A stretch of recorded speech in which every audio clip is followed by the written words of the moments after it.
Value attracts enemies like honey draws flies. 10 years ago, if you'd told me that a dusty, overgrown patch of lakefront land would turn into the center of a multi-million-dollar war, I would have laughed you right off my dock. But here I am, sitting on property that appraisers peg at over 10 million, and trust me, all that money did was make me a target. The kind of target you don't see coming until the blue lights start flickering in your driveway, and you realize, yeah, nobody ever congratulates you for turning nothing into something. They send the cops. Every week. That's how it started. Patrol cars rolling up, citations waving in the wind, official-looking envelopes threatening fines for God knows what. The HOA wanted to squeeze me out, make it miserable, death by paperwork. They figured they'd pressure me into selling, or just plain folding. But what they never understood, every visit, every threat, every complaint was just more ammunition for my side. See, I started building a file. And let me tell you, by the time that file got thick enough, it wasn't me sweating at the mailbox anymore. But I'm getting ahead of myself. Let me back up a sec. 15 years ago, my granddad died and left me this so-called slice of paradise. 15 acres hugging the edge of Lake Morrison, with a cabin that looked like it might fall over if you sneezed too hard. I was 27, drowning in student debt from architecture school, and most people would have called it a burden. But the first night I spent there, listening to the lake against that sagging dock, it felt like the first real breath I'd taken in years. Granddad used to say, land by water means you got rights nobody can take from you, not even the government. I thought it was just another old man story. Didn't realize then, he was warning me about a war I couldn't see coming. For 10 years, that cabin was just my hideaway. Weekends fixing the roof, rebuilding the dock, growing tomatoes, chickens pecking around. Simple stuff. I turned that old eyesore into something you'd see in a magazine about sustainable living, solar panels, and all. It was my safe place, until Golden Shore Development showed up and decided my natural landscape was lowering the tone of their million-dollar vision. That's how I met Nain Coldwell. Picture perfect, power-dressed, sharp as a razor, and not a single hair out of place. She drove up in a BMW that cost more than my whole cabin, marched up like she owned the place, and introduced herself as president of the Lakeside Meadows HOA. I invited her in for coffee, small-town manners, you know. She declined, but made herself right at home, scanning every detail like she was already planning renovations.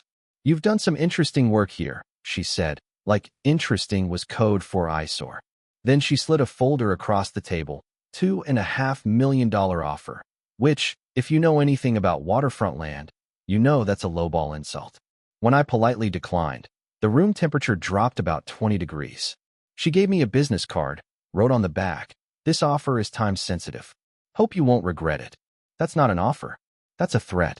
So, I drove to the county office, pulled up the official plats. Sure enough, I was outside their HOA boundary. They had zero authority.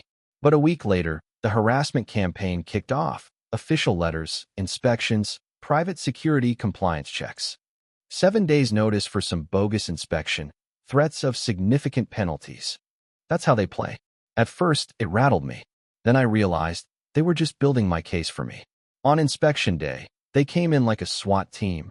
County officials, private security, even a young cop who looked fresh out of the academy, plus Nain herself in the background, arms folded, smirking.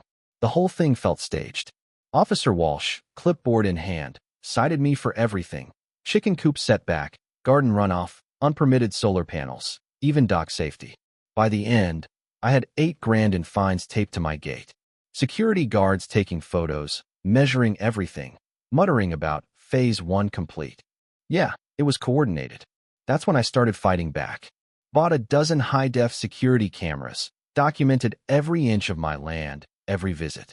3 nights later, caught the same security goons on camera sneaking around at 2 in the morning, surveying, planting stakes, taking photos, even breaking into my chicken coop to stage more violations. I uploaded everything to the cloud, backed up with hash verifications. If they wanted a war, I was ready. Enter Jake Morrison, my surprise ally, grizzled engineer from down the road, 40 years building things that last. He'd seen this kind of battle before, told me straight up, "Son, you got more power than you think."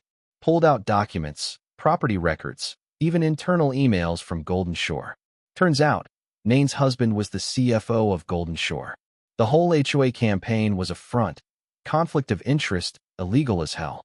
Jake's own daughter got run out by an HOA in Phoenix, lost her home, her savings. He saw what was coming for me. And sure enough, the violations started rolling in faster.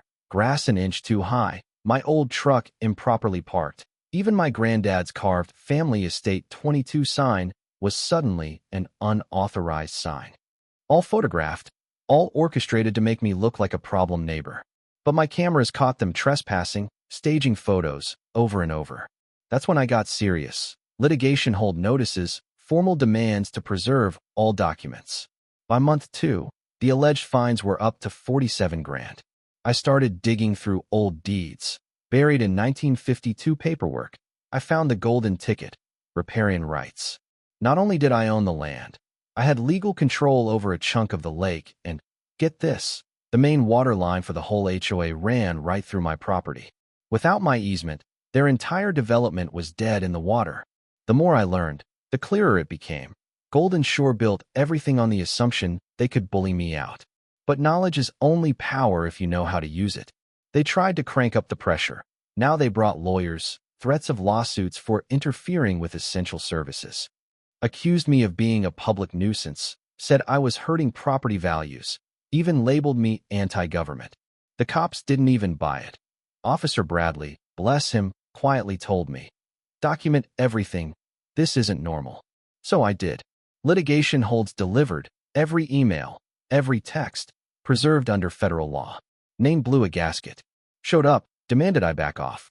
All it did was confirm how nervous they really were. Meanwhile, Jake kept digging. Found out Golden Shore was buying up the whole lake. Only 3 holdouts left.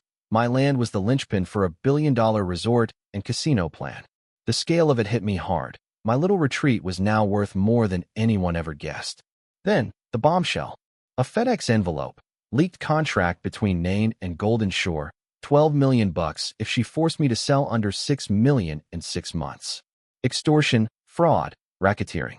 Suddenly, my problem property was the keystone for a $750 million casino complex, hotel, marina, conference center.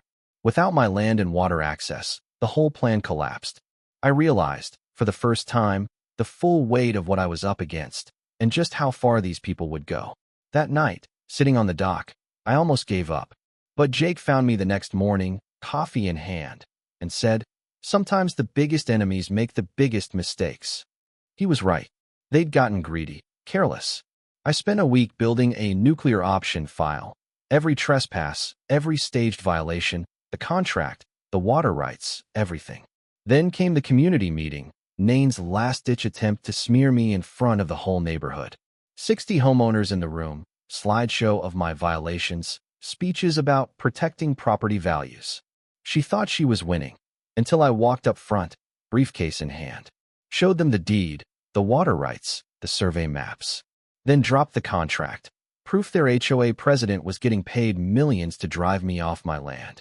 The room exploded, shouting, finger-pointing, board members suddenly shocked by the developer connection. Nain lost it, yelling, "We have every right to pursue opportunities for this community." Her words, on my phone, in front of 50 witnesses. Next thing I know, sheriff's calling, restraining order filed against me, claims of threatening critical infrastructure. Most folks would have panicked. I walked straight into the sheriff's office with 200 pages of evidence. The sheriff, Rodriguez, heard me out, started making calls, to the FBI, the DA. Officer Bradley showed up with his own file, matching incident reports, pattern of coordinated harassment, all from the same handful of HOA members and Golden Shore cronies. Pressure ramped up, lawyers, county commissioners, threats of arrest. But Rodriguez had seen enough. He spotted the real game. Organized crime in real estate's clothing. Then the setup, security guards staged a fake assault, tried to bait me into reacting, but my cameras caught the whole thing, audio and video. When the sheriff watched the tape, the whole plot unraveled. But Nain wasn't done. She tried bribing Jake, $750,000 to disappear. Jake recorded the call, cool as ice. "You trying to bribe me to abandon my neighbor?" Her answer, "More evidence, more charges." The next morning, the sound of sirens didn't make my heart jump. They weren't for me. FBI raided Golden Shore. HOA board members' houses, Nane's place. The whole scheme collapsed. Fraud, racketeering, bribery, even sabotage. They tried to cut the main water line and blame me for it. My cameras caught that, too. 3 months later, courtroom packed for the trial. I testified for 2 days, but what hit hardest were the neighbors who took the stand to admit they'd been wrong. Man, you could feel the shame in the room. Jury came back in 4 hours, guilty on every count. Nane got 8 years. Golden Shore fined out of existence in Colorado. HOA dissolved. We built a new association. No forced membership, no abuse of power, just real neighbors working together. The settlement paid off Jake's daughter's new house. My land, still mine, peaceful as ever. Golden Shore's would-be resort site is now a public park, open for everyone, not just the rich. Standing on my dock at sunset, coffee in hand, I finally understood what my granddad meant.